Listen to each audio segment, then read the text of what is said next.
Story 1. The Mysterious Girls of the Jersey Shore. A night I can't remember. I woke up on the floor of a stranger's living room, wearing clothes I didn't own, and for a few seconds, I wasn't even sure if I was still alive. The night before was a blur, July 4th, fireworks, laughter, and two girls I'll never forget. It started with something simple. My buddy Ryan and I got invited to a 4th of July party down at the Jersey Shore. Our friend Jimmy was hosting, and he swore it was going to be huge. Bonfire, fireworks, beer, the whole deal. I had no plans that night, so I figured, why not? Jimmy lived in one of those seasonal rentals, the kind you only see filled in the summer. Rows of beach houses, all looking identical, all with their windows open to catch the ocean breeze. That evening, the air was thick with the smell of sunscreen, firecrackers, and salt water.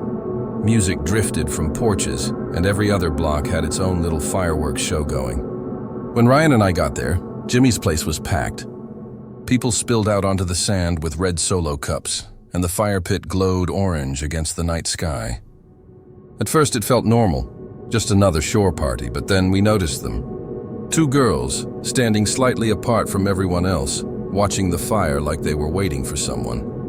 Both looked out of place, dressed nicer than anyone there, like they'd just come from some rich family's dinner party. One of them, Gianna, had long dark hair and a sharp, almost serious expression. The other, Marcella, smiled constantly, but her smile never seemed to reach her eyes.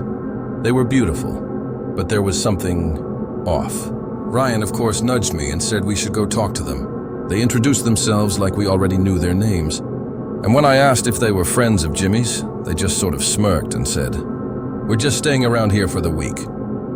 They had this effortless confidence. Like they didn't care whether we liked them or not, but they kept close to us the whole night, even when other people tried to join the conversation. And the strangest part, they never touched their drinks. They'd hold the cups, swirl them, but I never saw either of them take a sip. At some point, I remember Gianna leaning toward me and saying, "You'll come back with us after this, right?" To our place. Her voice was calm, but it didn't feel like a question. It felt like a statement. I should have been suspicious, but the night blurred quickly after that. I remember fireworks exploding overhead, Marcella handing me a drink, Ryan laughing too loudly at something, and then nothing. Just black. When I came to, the first thing I noticed was the smell. Mildew, cigarettes, and stale perfume. I was lying on a sagging couch in a dim living room. The blinds were drawn tight, and dust floated in thin strips of sunlight. My clothes were different, too tight, like they belonged to someone shorter than me. Ryan was slumped against the wall, snoring softly, wearing a polo shirt I knew wasn't his. My head throbbed, and my throat was bone dry. I reached for my pocket, instinctively looking for my phone. Empty. My wallet, gone too. Panic set in quick. I shook Ryan awake. He looked around just as disoriented, and we both started firing questions at each other. Where are we? What happened? Neither of us had answers. The worst part? Both of our phones were on the coffee table. But when I picked mine up, the battery was nearly dead, and there were dozens of texts sent from it. Sent to random contacts, half-complete sentences, strange phrases, things I definitely hadn't typed. Stuff like, "We're safe now," and "Do you see them too?" A few texts were just strings of numbers. Ryan's was the same. Messages to his mom, his ex, even his boss. All nonsense.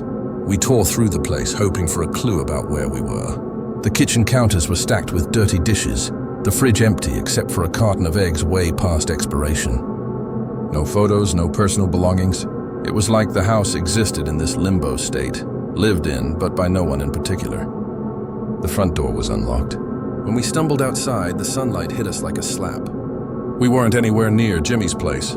In fact, we weren't even in the same part of town. The street was lined with boarded-up rentals, the kind landlords never bothered to fix. No cars, no sound except for the ocean faintly in the distance. We had no idea how we'd gotten there. Ryan suggested going to the police, and at that point, I agreed. When we found the local station, we must have looked insane, disheveled, confused, rambling about drinks, strange girls, stolen wallets, and creepy text messages. The officer at the desk listened for maybe 2 minutes before cutting us off. "Holiday weekend," he said flatly. "You boys probably had too much to drink and wandered off. Phones look fine to me." We tried to explain again, but he was already moving on to someone else in line. That was it.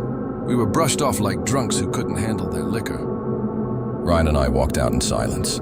I think both of us wanted to believe the cop was right, that maybe we had just blacked out, maybe the texts were some glitch. But deep down, neither of us bought it. Later that afternoon, we made our way back toward Jimmy's. When we finally found him, he swore up and down he'd never seen those girls before. Gianna and Marcella. He repeated, genuinely confused. No one by those names was here last night. You two disappeared before midnight. I figured you just took off. That chilled me more than anything. Ryan and I exchanged a look, but neither of us argued. We decided to track down the house ourselves. After hours of walking, we found it again, run down, sagging, with peeling paint. But when we got closer, my stomach dropped.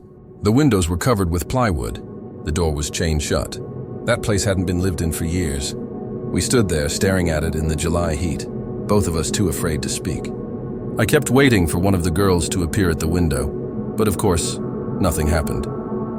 That night, I scrolled through my phone, staring at the messages I hadn't written. Every time I read them, I felt sick. The words didn't sound like me at all, but they also didn't sound random. The last text sent from my phone was the worst. It wasn't to a contact. It was to an unknown number. Just 5 words. We brought them to you. I never saw Gianna or Marcella again. But sometimes, late at night, I'll wake up to the faintest vibration on my nightstand.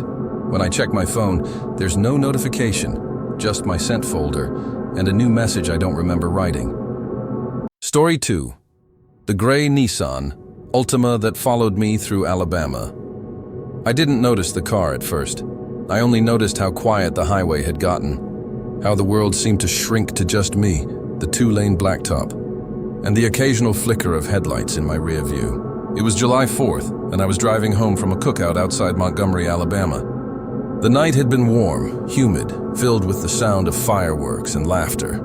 By the time I left, it was past 11 p.m., and the roads were practically empty. I remember rolling down my window for a bit, the air still carrying the faint smell of gunpowder from firecrackers and charcoal smoke from grills. It was one of those drives where you expect nothing, just quiet, music on low, and the dotted white lines sliding past in rhythm. But then I noticed it, a gray Nissan Altima in my mirror. At first, I didn't think much of it. Cars come and go, but something about the way it sat there, a few lengths back, caught me. Not too close, not too far. No attempt to pass, even when the road stretched wide open. Just there, floating in my rear view like a shadow. I changed lanes. So did they. I told myself it was coincidence. I mean, lots of people travel on the 4th. Maybe they were heading back from a party too. But as the minutes stretched on, the coincidence began to feel heavier. Every time I adjusted my speed, they adjusted too. Every exit I passed, they passed. The back of my neck prickled with the kind of awareness you can't shake. I tried to brush it off. I cracked open a soda I'd grabbed earlier, turned the radio up a notch, forced myself to look ahead instead of staring into the mirror every 2 seconds. Still, my eyes kept flicking back. And every time, that gray Nissan was right there, steady, patient. When I reached the county line, I decided to test them. Without signaling, I took the next exit ramp, one that led off toward a nearly empty stretch of farmland. A detour, a place no one would take unless they lived out there. The Altima followed. That was the first moment my heart really dropped. I gripped the wheel so tightly my knuckles ached. The exit curved sharply, and when I came around it, I could see the road stretch straight for a mile, flat and bare under the glow of a few lonely streetlights. In my mirror, the same headlights, the same car. I pressed the gas harder. So did they. I don't know how long that cat-and-mouse stretch lasted, but every second crawled. My breathing turned shallow, and I could feel sweat forming on the small of my back despite the AC blowing. At one point, I slowed almost to a crawl, thinking maybe they'd just pass me. But no, they slowed too. It was like they weren't following the road. They were following me. The gas gauge had been flirting with empty all evening, and I'd been planning to fill up near home. But the needle was dipping lower and lower, and the realization hit me. I didn't have enough to keep driving aimlessly. I needed a plan. That's when I spotted Salvation, a glowing sign in the distance rising like a lighthouse out of the dark. A 24-hour gas station. I almost laughed with relief. I pulled off the road and into the lot, gravel crunching under my tires. The Nissan turned in too. I forced myself to stay calm. The lot was mostly empty, just one semi idling at the far end and the buzzing lights of the store. I pulled up to a pump under the bright canopy and cut my engine. My hands were trembling so hard I had to steady them on my lap before reaching for my wallet. I didn't get out right away. I just sat there watching. The Ultima rolled in slow, then parked at a pump 2 rows away. Not beside me, not across, just far enough to watch. Its engine stayed on, headlights glaring forward. I couldn't see the driver clearly. The windshield reflected too much, and the interior was swallowed in shadows. But I swear I felt their eyes. That piercing weight of being studied. Minutes ticked by. I debated calling someone, my mom, a friend, even the police. But my phone was buried in my bag, and some irrational part of me thought that if I moved too much, they'd react. So I sat there, locked in this silent standoff, my pulse hammering in my ears. Finally, I made myself get out. The warm night air wrapped around me, and every nerve screamed to get back inside. I forced my steps toward the pump, slid my card in with shaking hands, and began fueling up. I kept my eyes down, focused on the numbers climbing, but I could feel them. Still sitting there, still watching. The second the tank clicked full, I yanked the nozzle out, shoved it back, and climbed into my car. I didn't even bother with the receipt. For a moment, I just sat there gripping the wheel, staring straight ahead, waiting to see what they'd do. Then, as suddenly as it had started, it ended. The Ultima revved its engine and peeled out of the lot, disappearing down the highway in a blur of gray and taillights. I stayed parked for a long time, too shaken to move. Eventually, I drove home, every shadow on the roadside making me flinch. I didn't see them again that night. Weeks passed. I tried to convince myself it had been some weird coincidence. Maybe they were lost. Maybe they lived out that way too. Maybe I was just overreacting. I even told the story to a couple of friends who laughed it off with theories about drunk drivers or creeps trying to scare people. I wanted to believe it was nothing. Then the news broke. A local station reported on a string of armed robberies across Alabama and Georgia. The suspects had been targeting travelers late at night, pulling into rest stops and gas stations, cornering people before vanishing again. Their getaway car, according to witnesses. A gray Nissan Ultima. I remember sitting on my couch, the remote slipping out of my hand, as the anchor repeated those words.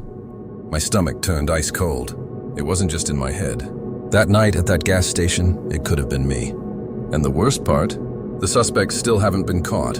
Even now, whenever I drive alone at night, my eyes can't help but drift to the rearview mirror. And if I see headlights behind me for too long, especially if they belong to a gray Nissan Ultima, my chest tightens and I feel that same breathless dread all over again. Because the scariest part isn't that I was followed. It's that, for whatever reason, they decided not to act.